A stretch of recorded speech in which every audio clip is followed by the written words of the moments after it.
Halo semuanya, Assalamualaikum warahmatullahi wabarakatuh. Saya Muhammad Taufikur Rahman Algani dengan NIM 19360013. Kali ini kita akan belajar mengenai kriptografi. Nah, jadi ini ada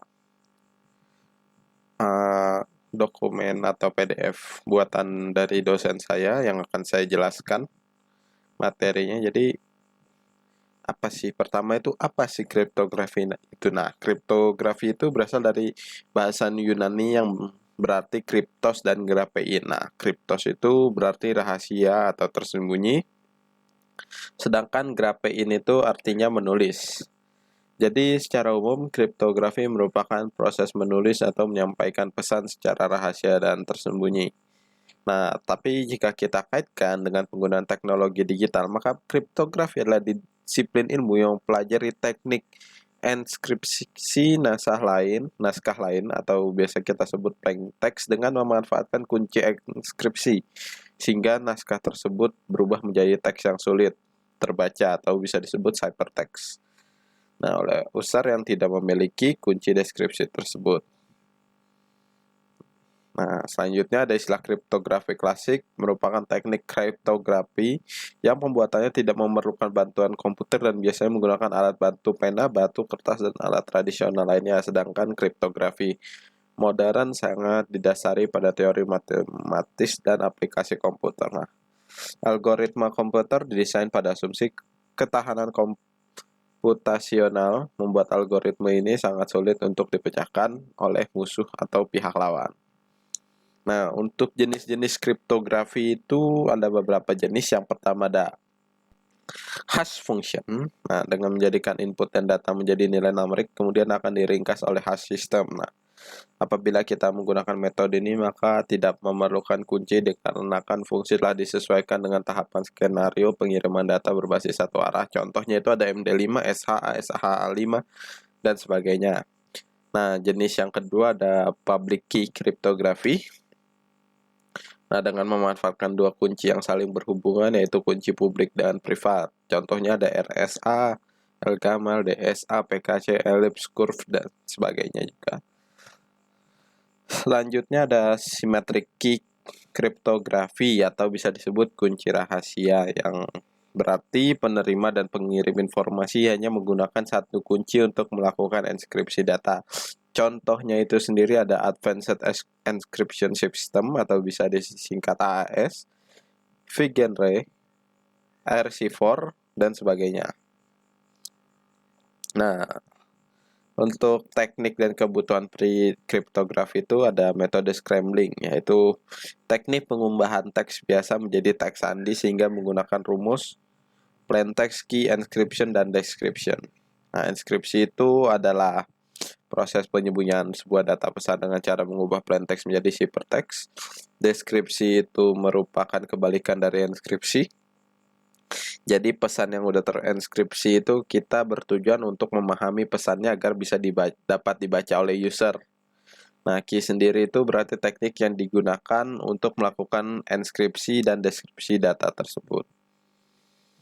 Nah, kebutuhan kriptografi itu ada authentication, confidentiality, integritas, dan non-repudiation. Nah, authentication itu merupakan proses di mana pengirim dan penerima dapat mengetahui identitas dari masing-masing sumber data yang digunakan. Confidentiality adalah fitur informasi yang terlindungi di mana apabila ada pihak atau user yang mengakses sistem tidak dapat diproses atau terkendala dalam hak akses atau wewenang. Yang lalu ada integritas, merupakan fitur di mana pihak pengirim dan penerima tidak dapat merubah data tanpa pengetahuan kedua belah pihak yang bersangkutan. Selanjutnya ada non-repudiation. Itu non-repudiation adalah keadaan di mana pengirim penerima tidak dapat menyangkal atau mencegah tujuannya untuk mengubah atau menciptakan sebuah informasi. Nah, pada kesempatan kali ini saya akan melakukan praktek mengenai metode hash ya. Jadi gimana sih? Pertama kita aktifkan dulu. Di sini ada XAMPP control panel, kita aktifkan modul Apache ini. Oke.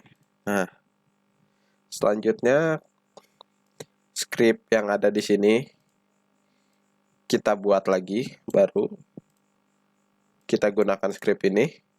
Di sini saya sudah buat dengan hash PHP-nya dengan nama hash PHP. Nah, di sini untuk plain text-nya ada halo Muhammad Taufikur Rahman Algani, ganteng banget. Nama saya, key-nya 123456. Nah, ini baris ini untuk memasukkan title. Di sini untuk memberikan variabel pada nilai pada variabel plain text, ini untuk variabel key. Di sini ada default MD5 inskripsinya. Di sini ada inskripsi M22, di sini inskripsi MD4, MD5, SHA dan seterusnya sampai bawah ya. Ini jenis-jenis inskripsinya. Oke. Nah, key ini bisa kita ubah semau kita ya. Misalnya saya ubah jadi tanggal lahir saya. Kita save. Nah, langkah selanjutnya ini file ini harus kita bisa kita save ke dalam file exampp kita dalam file htdocs. Nah, di sini saya buat lagi tapi membuat folder baru yaitu kriptografi. Lalu folder dalam kriptografi saya membuat folder baru hash yang isinya adalah file yang tadi itu. Oke, jadi kita jalankan di sini. Localhost /cryptography, nama file di htdocs itu. Dalam file kriptografi terdapat folder hash dan baru nama filenya. Dan hasilnya akan menjadi seperti ini, contoh penerapan hashing. Di sini ada plain text-nya, halo Muhammad Taufikur Rahman Algani, ganteng banget, dengan key 150101 dengan default MD5-nya adalah ini. Dan di sini adalah inskripsi lain yang sudah kita kodekan di sini. Oke, di sini ada variabel dari plain text-nya. Ini variabel key-nya. Dan di sini ada nama dari inskripsinya. Oke, jadi seperti itu penjelasan dari saya. Kurang lebihnya saya mohon maaf. Wassalamualaikum warahmatullahi wabarakatuh.